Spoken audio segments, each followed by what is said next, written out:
वालेकुम students of grade 10। बेटा हम लोगों ने आज चैप्टर नंबर 4 का नेक्स्ट टॉपिक करना है और लास्ट टॉपिक जो है हमारा पाकिस्तान के माशरे के हवाले से था। उसकी जो करेक्टरिस्टिक हैं सोसाइटी के उसको हमने डिस्कस किया। And now today we will discuss about the social problems of Pakistan. आज हमारा नेक्स्ट टॉपिक है the social problems of Pakistan. Pakistan के जो माशरती मसाइल हैं उनका तज़किरा करेंगे आज हम लोग।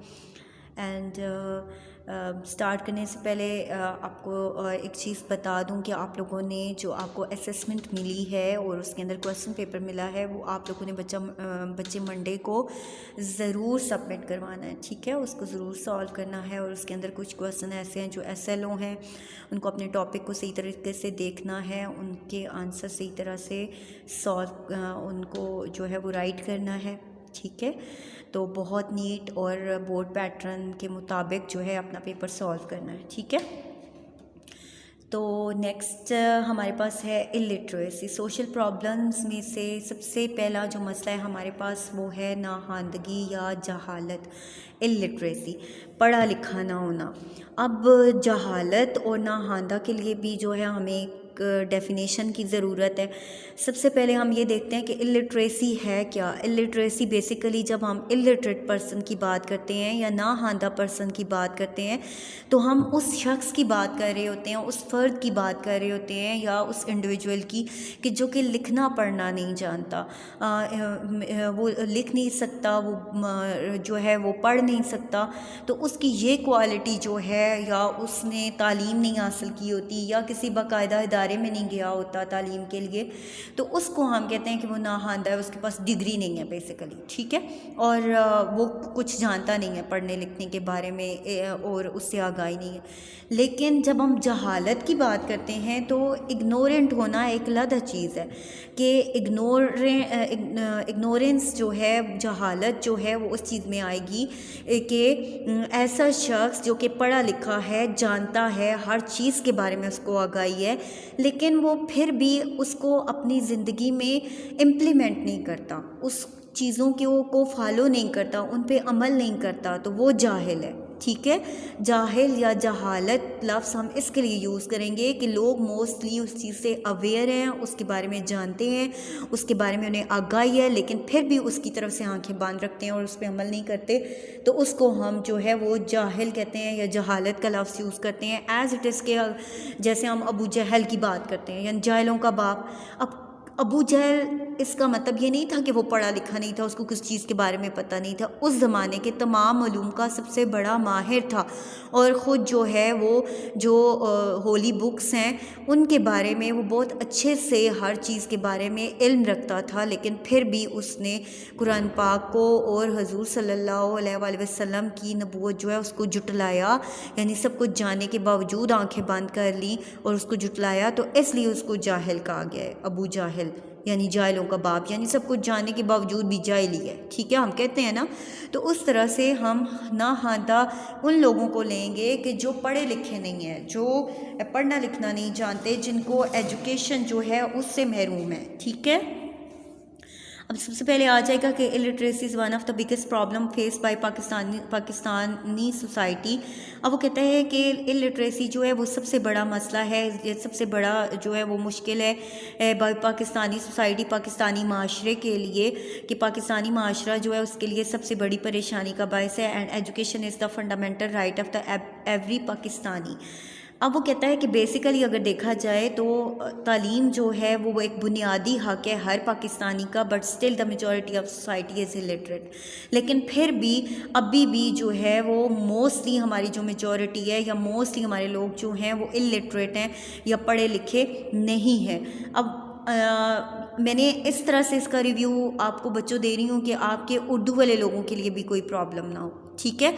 तो इसलिए आप लोगों ने इसको, उर्दू वाले लोगों ने भी इसको फॉलो करना है। फिर आगे पॉवर्टी, गुर्बत जो है यानी सबसे बड़ा मसला कि इंसान के पेट में कुछ नहीं और इंसान के पास बेसिक ज़रूरियात नहीं है, उसकी बेसिक नेसेसिटीज़ नहीं पूरी हो रही, तो तब भी इंसान जो है वो कभी भी आगे सर्वाइव नहीं कर सकता, इंसान आगे नहीं जा सकता।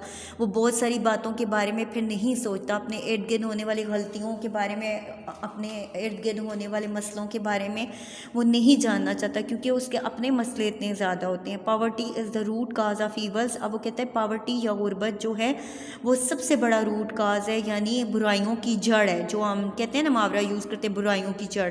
तो ईवल्स बुराई, either there is a scarcity of the resources or the resources are not properly utilized। अब वो कहता है या तो ये है कि आपके पास वो resources जो हैं scarcity है, कमी है उनकी, या वो resources are not properly utilized, या यह है कि वो रिसोर्सेज या वसाइल जो हैं आपने उनको सही तरह इस्तेमाल नहीं किया, यूटिलाइज़ नहीं किया।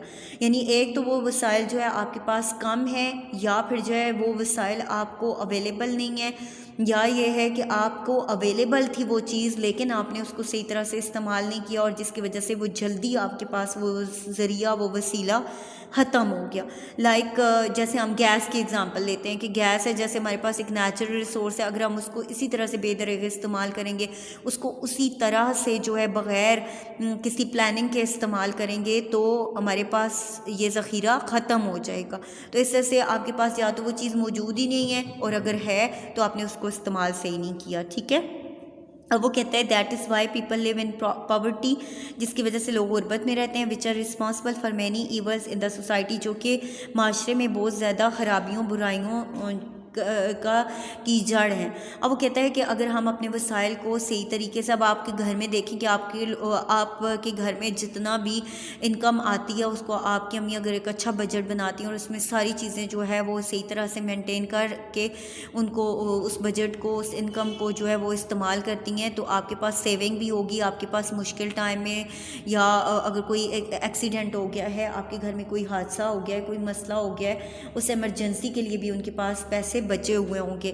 तो इसलिए जो है उन चीज़ों को सही प्रॉपर तरीके से इस्तेमाल करेंगे तो तब भी आपकी आवाम जो है उससे फ़ायदा उठाएगी। अगर उन चीज़ों को सही प्लानिंग से, ऑर्गेनाइज तरीके से नहीं इस्तेमाल करेंगे तो तब भी लोग गुर्बत की चक्की में पिसते रहेंगे। फिर आगे हेल्थ फैसिलिटी, सेहत की सहूलियात है। Pakistan health services sector is insufficient to cater to the needs of the population. अब वो कहते हैं पाकिस्तान की जो सेहत की खिदमात हैं उस हवाले से भी अगर देखा जाए तो वो बहुत ही नाकाफ़ी हैं या कम है। अगर उनका मुकाबला करना, कैटर मुकाबला करना, जो लोगों की पॉपुलेशन है उसकी ज़रूरत के मुताबिक मुकाबला करने की जो है वो सलाहियत उसमें कम है। पीपल डाई ऑफ डिजीज़, लोग बीमारियों से मर जाते हैं because they have no access to hospitals, क्योंकि उनकी अस्पतालों तक रसाई नहीं होती, पहुंच नहीं होती डॉक्टर और मेडिसन, या तो डॉक्टर अवेलेबल नहीं है, मेडिसन के लिए पैसे नहीं हैं।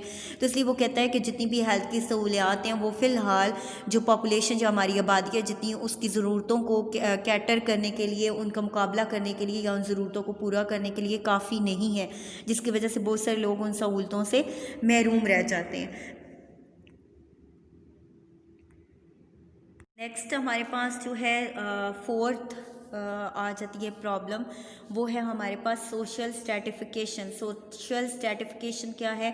यानी हमारी माशरती नामवारी या माशरती दर्जाबंदी जो की गई है, माशरे में जो डिवीज़न है हमारी नामवारी जो है, यानी उसमें बराबरी नहीं है, तो उस वजह से भी जो है वो भी एक बहुत बड़ा प्रॉब्लम है। Social stratification is high in Pakistani society, Pakistani माशरा जो है उसमें माशी दर्जाबंदी जो है बहुत अरूज पे है। Division is divided, social society is divided, यानी सोसाइटी या माशरा जो है तकसीम हुआ है into different strata on the basis of creed and caste. यानी हमारा माशरा जो है ज़्यादातर जो है ज़ात और नस्ल की जो वो है उसमें दर्जाबंदी जो है उसमें तकसीम हुआ है। हमारा माशरा जो है हम ज़्यादातर ज़ात को, नस्ल को, फ़िरक़ों को, इन चीज़ों को अहमियत देते हैं।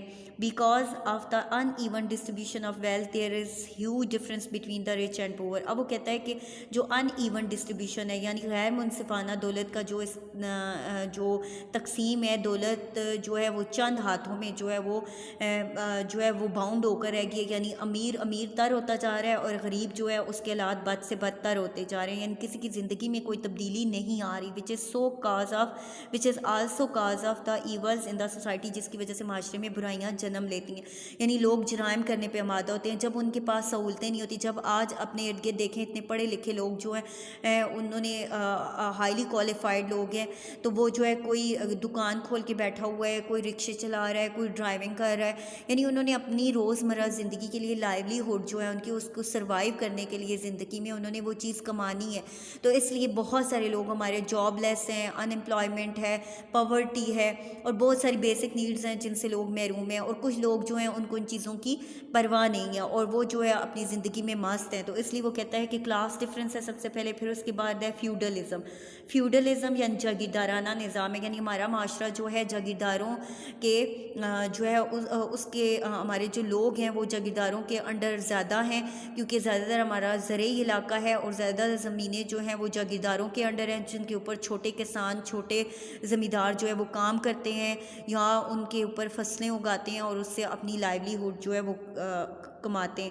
Most of the land and property is own by feudal lords while the poor farmers are deprived of. अब वो कहता है कि ज़्यादातर जो ज़मीनें हैं वो बड़े बड़े जागीरदारों के पास हैं। अब वो वहाँ पे बाउंड हैं कि वो उनको उस पर खेती बाड़ी करें ना करें, या अगर कर भी रहे हैं तो सिर्फ उससे उनको प्रॉफिट हो रहा है, जबकि छोटे किसान जो उनके पास ज़मीन ही नहीं है। अब अपनी ज़मीन है नहीं कि उसको वो काश करें, और जो है वो ज़मींदारों की है, जागीरदारों की है। जब वो उनकी ज़मीन के ऊपर काश्तकारी करते हैं तो वो उनको प्रॉपर प्रॉफिट नहीं देते, उसके ऊपर उन्हें प्रॉपर प्रॉफिट नहीं मिलता, जिसकी वजह से वो सिर्फ उनके ऊपर जो है एज जो है वो सर्वेंट काम करते हैं और उसके बदले में उन्हें कुछ अनाज जो है वो मिल जाता है, और वो सारा ज़िंदगी जो है फिर उनके अंडर जो है वो उनके महकूम बन के रहते हैं। फिर उसके बाद आता है द कर्स ऑफ डॉरी यानी जहेज़ की लानत।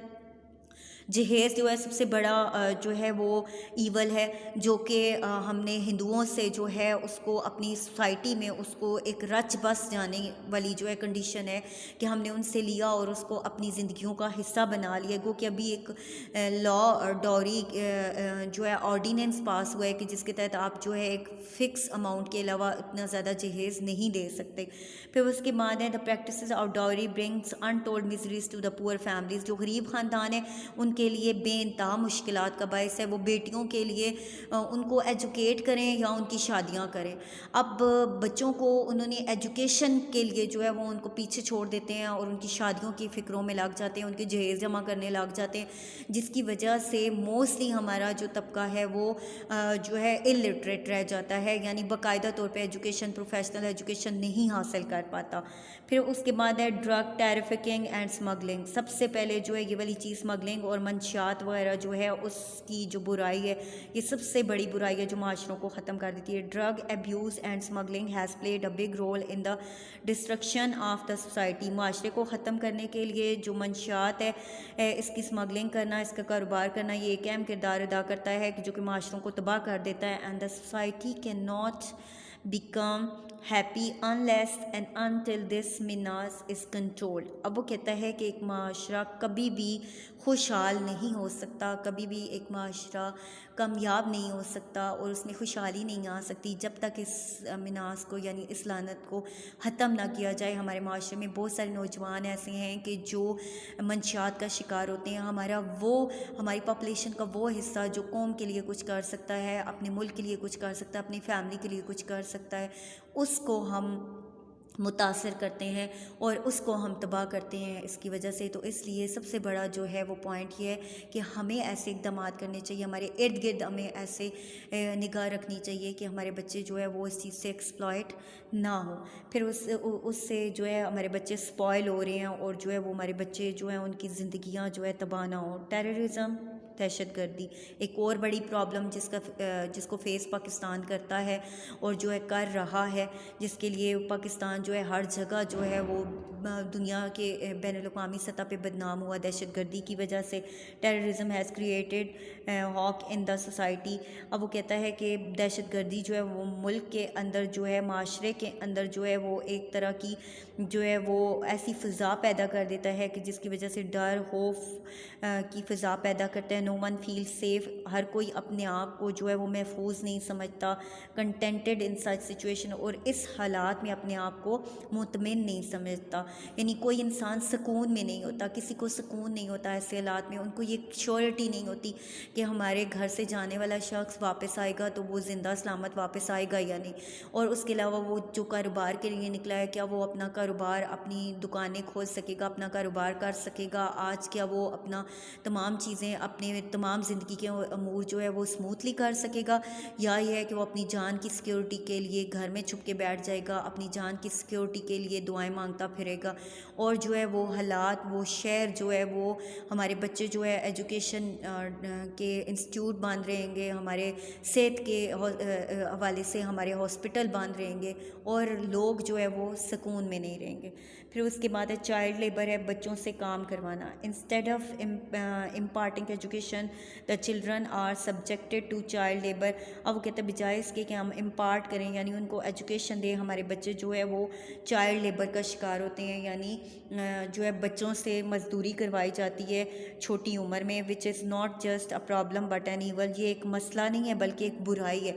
यानी बहुत छोटी उम्र में जब उनके सीखने का वक्त होता है, जब उनके बहुत सारी अखलाकी कदरें तालीमी हवाले से और हर चीज़ के लिए जो है उनके सीखने का, उनके ग्रो करने का अमल है, हम उसको वहाँ पे रोक देते हैं। हम उन पे बहुत सारी जिम्मेदारियाँ डाल देते हैं, और वो बच्चे, उनकी लैंग्वेज बदल जाती है, उनकी टोन बदल जाती है, उनके मिजाज बदल जाते हैं, उनका कम्युनिकेशन का तरीका बदल जाता है, और वो लोग जो है उनका माइंड जो है वो जल्दी मैच्योर हो जाते हैं वो बच्चे, और बहुत मुश्किलात फेस करते हैं, बहुत सफ़र करते हैं। तो इसलिए उन बच्चों के लिए जो है जिनको एजुकेशन देनी चाहिए, हमारी गवर्नमेंट के पास इतनी सहूलियात नहीं है कि वो उन बच्चों को वहाँ से उठाए और स्कूल्स में लेके। अभी बहुत सारी NGOs काम कर रही हैं, जैसे शहजाद राय की है, जवाद अहमद की है, ऐसे बहुत सारी ऑर्गेनाइजेशन है जो बच्चों की एजुकेशन के लिए काम कर रही हैं, और जो बच्चे मजदूरी करते हैं उनको जो है पेमेंट की जाती है और उनको स्कूल में लाया जाता है ताकि वो साथ में पढ़ें भी और काम भी करें। और एक हवाले से अगर देखा जाए तो जिस कारपेट वगैरह के लिए छोटे बच्चों को लिया जाता है, क्योंकि उनकी उंगलियां बहुत पतली होती हैं, तो पतली उंगलियां होने की वजह से कारपेट बहुत मजबूत बनता है, अच्छा बनता है, तो इसलिए छोटे बच्चों से काम करवाए जाते हैं, और उस वजह से छोटी उम्र में उनके फेफड़े ख़राब हो जाते हैं, तो वो ग्रो कर नहीं पाते, वो अपने माशरे के लिए जो है वो कोई काम ऐसा नहीं कर पाते जिसकी वजह से उनके मुल्क कौम को जो है वो फ़ायदा हो। तो इसलिए ऐसे बच्चे जो है जो इस चीज़ का शिकार हों, तो उनके इस काम को, चूँकि इंटरनेशनली ये बैन है, इंटरनेशनली इसको डिस्करेज किया गया है, लेकिन ये है कि फिर भी हमारे बच्चे काम करते हैं। लेकिन अगर एक तरह से वो एजुकेशन भी नहीं हासिल कर पाते, उनके पास वो वसाइल भी नहीं है, और अगर वो स्किल भी कोई नहीं सीख पाते, तो फिर भी वो ज़िंदगी में सर्वाइव नहीं कर सकते। क्योंकि हमारे बहुत सारे बच्चे हमारे ऐसे हैं कि जो पढ़ने के बाद भी जो है वो फ़ारग घूम रहे हैं, उनके पास कुछ भी नहीं है। तो एक स्किल छोटी उम्र में जब वो सीख लेते हैं तो अपना कोई ना कोई ज़िंदगी में सर्वाइव करने का ज़रिया वो बना लेते हैं।